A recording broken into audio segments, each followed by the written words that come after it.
Well, big story that has been broken by three journalists, and two of those are really tier one journalists, and I think one is really a tier two journalist. But they've been on point and they've gone ahead to obviously serve us the best of the evening, especially for those fans of Arsenal who have always gone ahead to ask me, Rokani, please, aren't we going in for centre forward? And I've always told you that all signals were indicating that Arsenal is in for forward, but we never knew exactly which forward they are really focusing on. Remember, we had names of John Duran, we had names of Benjamin Sheshko, we had Benjamins of Matthias Tell, names of Matthias Cunha, Gyökeres, Vlahovic, 6 names onto the list. But finally today, we've gotten a name that we haven't gone ahead to see Arsenal linked to in this winter transfer window. Though in the previous summer's transfer windows, Arsenal have been linked to this guy ever since the summer of 2022. Welcome to this channel. Smash the like button, comment and share. Arsenal's first bid for the man known as Ollie Watkins has been rejected, and I think this is the best story that you'll ever get from the club of Arsenal to obviously entice you, the fans of Arsenal. And we are powered by Mono Gadgets, dealers in brand new phones and brand new laptops. If at all you need a brand new phone and brand new laptop, call them on +256 70 99 88 665. Even if you need a used phone and a used laptop, call them on the same number. That is what we call the Mono Gadgets. And they also have affordable smartwatches and they deal in them too. If at all you need any of those, the number is the same, and that is +256 70 99 88 665. Even if you want deliveries, we are going into the month of love, that is Valentine. Surprise your loved one with a smartwatch, a phone that is brand new, or a laptop, and a used phone or a used laptop.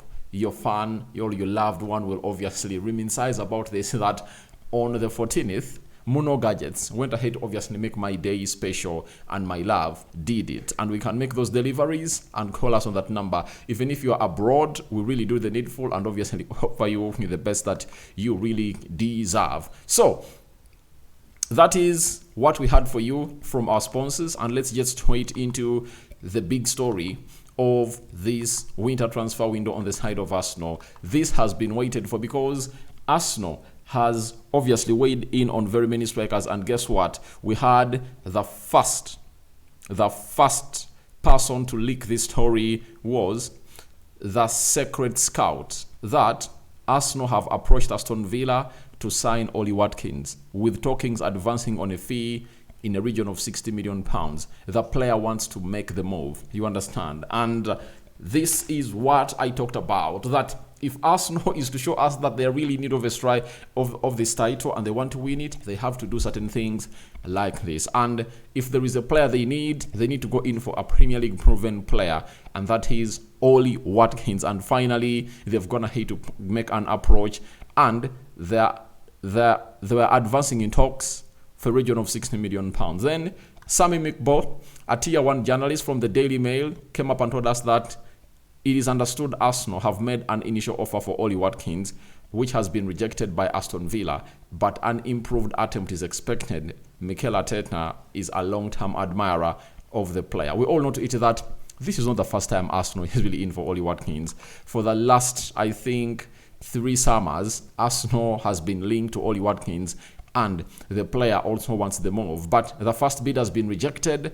and Arsenal is obviously giving us promise, all hope, that they're really going to go back to obviously make this happen, and that is Ollie Watkins in there for you. Then Fabrizio Romano, you know him very well. He's Mr. Here We Go. He has come out and told us that Aston Villa have rejected today an official bid from Arsenal for Ollie Watkins.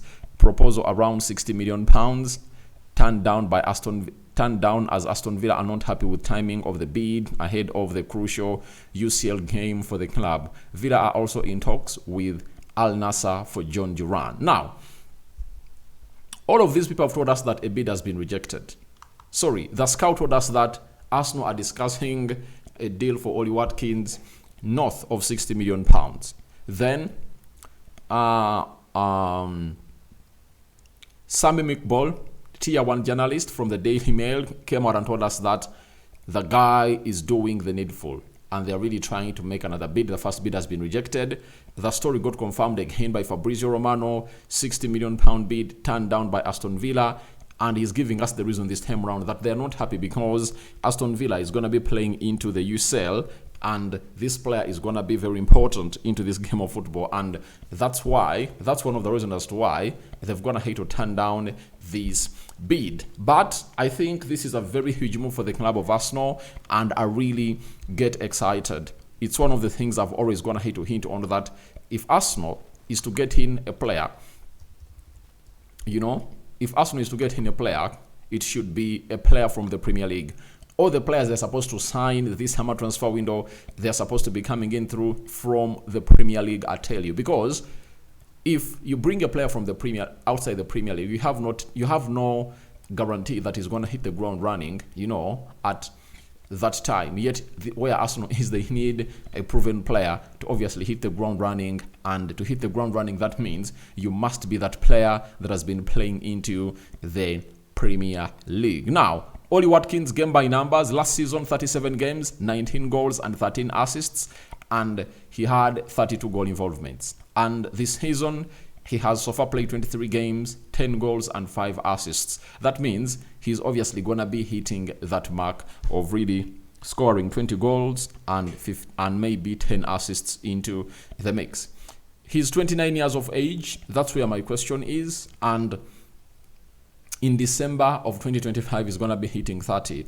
But if you see Arsenal making a move for a proven striker, that means they've gone ahead, obviously understand that they need this player to be added onto their squad to compete with Liverpool. And that's it. I've already told you that Arsenal need 2 players. They need a centre forward and they need another creative midfielder to obviously come and create things or make things happen into the midfield. And why Arsenal are really so much interested into a centre forward is that they're only having one centre forward who is really fit.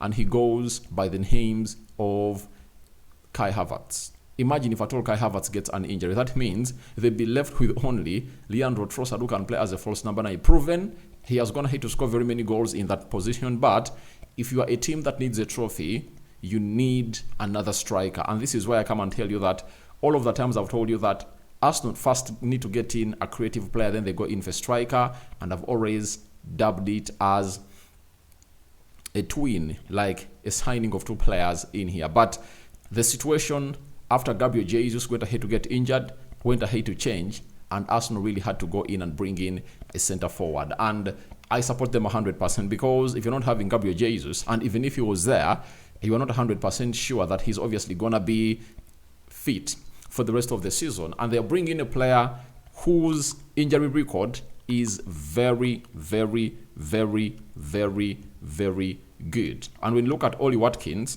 injury record, it really gives you hope that however much he's 29 and is going to be hitting 30, obviously he's not that kind of guy that will get injured. In the season of 2024-2025, he has been out for 9 days and he had only 1 injury. You understand? So that is the guy who was out for only 9 days. In his entire career, ever since he came in through to Aston Villa, Ollie Watkins hasn't gone ahead to obviously get himself in a position of really getting a serious injury. And I think that's what Arsenal have gone ahead obviously use as a yardstick to obviously say, we are going to put in £60 million. Now, I look at Aston Villa and really feel for them, because if you're really having in a player like Ollie Watkins, and a player like Arsenal comes to give you £60 million at the age of 29, why don't you take the money? Why don't you take the money? You understand? Because this player signed for Aston Villa, in 2020 and has been here for 5 years from Brentford, where he was, and he came in through and obviously played for Aston Villa. He has played 169 games. He has 69 goals. For England, 18 games, and he has 5 goals as Ollie Watkins. And when you look at the transfer fee,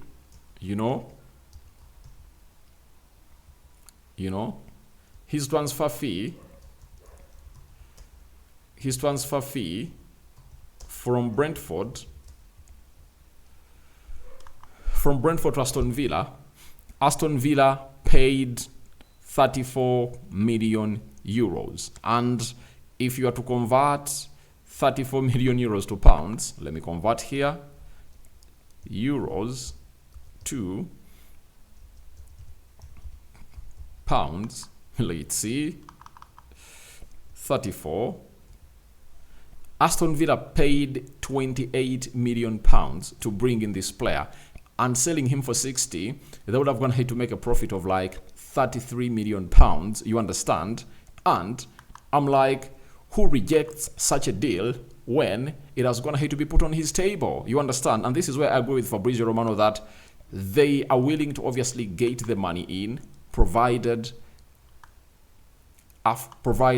they get out of that game that they're going to be playing today in what we call the Champions League, because they know to it that they need a win, because that win will obviously take them to where they want to be, and they are really playing against Celtic. You all know that they are playing against Celtic, and when you look at where they are in the table, they are 9th and they're having 13 points, meaning that they need a win. If they win, I think they'll be one of those teams that will get straight into the top 8, as teams like Atalanta are really going to be playing against a team like Barcelona, a game that is obviously going to be hard for them to obviously go at. So let's wait and see how that pans out, but I believe they're obviously going to really respond positively to this deal, because they know to it that it is not going to affect them. You know, at 30 years, if you're really getting in through money for Ollie Watkins for 60 million pounds, get that money. Though I believe they might obviously say, all right, get us 70. And I think Arsenal have shown intent that they are willing to sign this centre forward, and Aston Villa is like, all right, come in, and they are willing to sell. But my worry for Aston Villa is that why are they really willing to sell both of their centre forwards? And Duran, they want 85 million pounds, and I think that's why Arsenal really went ahead obviously to pull out of the deal, because they felt like we cannot pay 85 million pounds for John Duran, because he is not a Premier League proven striker, and I think Ollie Watkins has gone ahead to tick very many boxes into the Premier League ever since he joined the Premier League in 2020. Then for Ollie Watkins, he's gonna be clocking 30.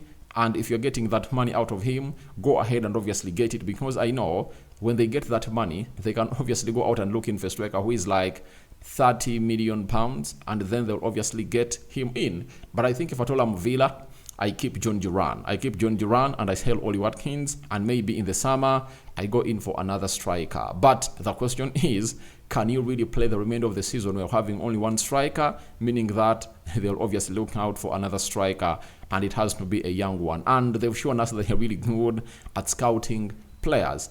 The biggest example is Ollie Watkins. They brought him in 2020 for how many?